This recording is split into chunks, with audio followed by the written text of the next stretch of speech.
இன்னைக்கு என்ன பார்க்க போறோம் அப்படின்னா, ஒரு சின்ன குருவியும், ஒரு பெரிய சிங்கமும் அப்படின்னு ஒரு கதை தான் பார்க்க போறோம். வாங்க, ஒரு அழகான ஒரு பசுமை நிறைந்த ஒரு பெரிய காடு. அந்த காட்டுல நல்ல உயரமான மரங்கள், மலர்கள், அப்புறம் ஒரு சின்ன சின்ன புதர்கள், அப்புறம் மகிழ்ச்சியா பறக்கும் பறவைகள் எல்லாம் சேர்ந்து அந்த ஒரு காடே ஒரு கனவு உலகம் போல தான் காட்சியளிக்குது. இது மட்டும் இல்லாம அந்த காட்டுல ஒரு சின்ன குருவி ஒண்ணு வாழ்ந்துட்டு வருது.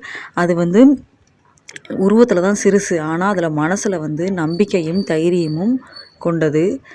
இது மட்டும் இல்லாம, அது காட்டுல ஒரு பெரிய சிங்கமும் வாழ்ந்துகிட்டு இருக்கு. அந்த சிங்கத்த பார்த்தாலே அந்த காடே பயந்து நடுங்கும்.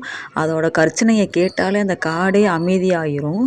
ஒரு நாள் என்னாச்சு அப்படின்னா ஒரு நாள் என்னாகுது அப்படின்னா, அந்த சிங்கம் காட்டு வழியா நடந்து வந்துட்டு இருக்கும்போது, அது தெரியாம ஒரு வலையில சிக்கிக்கிருது.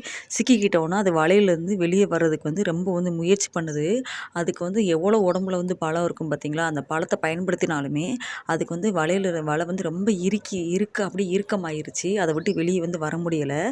அந்த நேரத்தில என்னாகுது அப்படின்னா, இதையெல்லாம் பார்த்துக்கிட்டு இருந்த அந்த மரத்தில மேல ஒரு சின்ன குருவி இருக்கு பார்த்தீங்களா? அது பார்த்துக்கிட்டே இருந்துச்சு. பார்த்துட்டு சிங்கம் ரொம்ப பெருசா இருக்கே! ஆனா நம்மளும் ஒரு உடம்புல சிறுசா இருக்கோம். ஆனா நம்ம எப்படியும் அதுக்கு உதவி செஞ்சாகணும் அப்படிங்கிற ஒரு மனசுல ஒரு பெரிய தைரியத்தையே வல வச்சுக்கிட்டு இருந்துச்சு. அந்த குருவி என்ன பண்ணுச்சு அப்படின்னா, தன்னோட பயத்தெல்லாம் ஒரு ஓரத்துல கட்டி வச்சுக்கிட்டு, எப்படியாவது நம்ம அந்த சிங்கத்த காப்பாத்தணும் அப்படின்னு தைரியத்தோட கீழ பறந்து வந்துச்சு. அது அது அதுக்கு மூக்கு மாரி இருக்கும் பார்த்தீங்களா? அது அலகுன்னு சொல்லுவாங்க. அது சின்ன அந்த அலகால அந்த கயிற கொஞ்சம் கொஞ்சமா கொத்த ஆரம்பிச்சுச்சு. கொத்துன உடனே அது அது செய்கிற ஒரு சின்ன முயற்சி தான். ஆனால் அது அது நம்பிக்கையோடு நம்ம எப்படினாலும் இதை விடுவிச்சிடணும் அப்படின்னு கொத்திக்கிட்டே இருக்குது. அப்படியே ரொம்ப நேரம் ஆகுது. அப்படி நேரம் ரொம்ப நேரம் ஆகிக்கிட்டே இருக்குது. அது கொத்த கொத்த கொத்த கயிறு இப்படி அப்படி லூஸ் ஆகி அந்த சிங்கத்துக்கு கொஞ்சம் ரிலீஃப் ஆகுது. அப்படியே இந்த பறவை இந்த சின்ன குருவி செய்கிறது மற்ற காட்டில் உள்ள மற்ற விலங்குகள்லாம் நின்று பார்த்துக்கிட்டு இருக்கு. துணிச்சலோட இந்த குருவி மட்டும்தான் முன்னாடி ஹெல்ப் பண்ண வந்துச்சு. மற்ற யாருமே வரவே இல்லை. கொஞ்ச நேரம் கழிச்சு என்னாச்சு அப்படின்னா, வலை இருக்குது பார்த்தீங்களா? வலை அப்படியே கொத்தி கொத்தி இதான உடனே வலை அப்படியே கிழிஞ்சு போய் அந்த சிங்கத்துக்கு நல்லா ரிலீஃப் ஆயிருச்சு. ரிலீஃப் ஆன உடனே அந்த செயலை அந்த குருவி செஞ்சதுலேருந்து அந்த காடே நல்லா மகிழ்ச்சியாக இருக்குது. அதுலேருந்து என்ன ஆகுது அப்படின்னா, ஒரு விஷயத்தை அங்கே உள்ள மற்ற விலங்குகள் எல்லாமே புரிஞ்சுக்கிட்டுச்சு. என்ன புரிஞ்சுச்சு அப்படின்னா, நம்மளை உடம்புல பலம் இல்லாட்டாலும் ஒரு பெரிய உதவி நம்மளால செய்ய முடியும். சிங்கத்துக்கு பெரிய உடம்பு இருந்துச்சு. ஆனால் அதால் அந்த வலையை விட்டு வெளியே வர முடியல. ஆனால் அந்த குருவிக்கு உடம்பு சிறுசு தான். ஆனால் அதோட மனசு ரொம்ப பெருசாக இருந்தனால அதை சிங்கத்தோட ஒரு உயிரையே காப்பாற்றிடுச்சு அப்படின்னு எல்லாருமே விலங்குகள்லாம் புரிஞ்சுக்கிட்டுச்சு.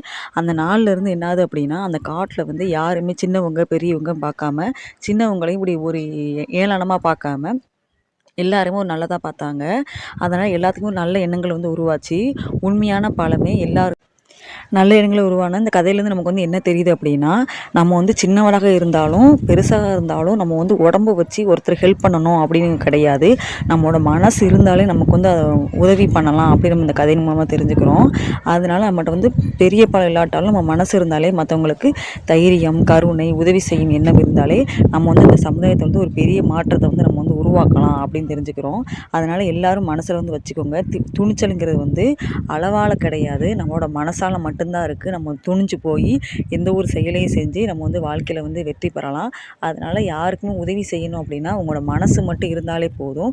மற்றவங்களுக்கு உதவி செய்யலாம். இந்த கதையின் மூலமாக தெரிஞ்சுக்கிட்டோம். உங்களுக்கு இந்த கதை பிடிச்சிருந்துச்சி அப்படின்னா லைக் பண்ணுங்கள், ஷேர் பண்ணுங்கள், சப்போர்ட் பண்ணுங்கள். தேங்க்யூ.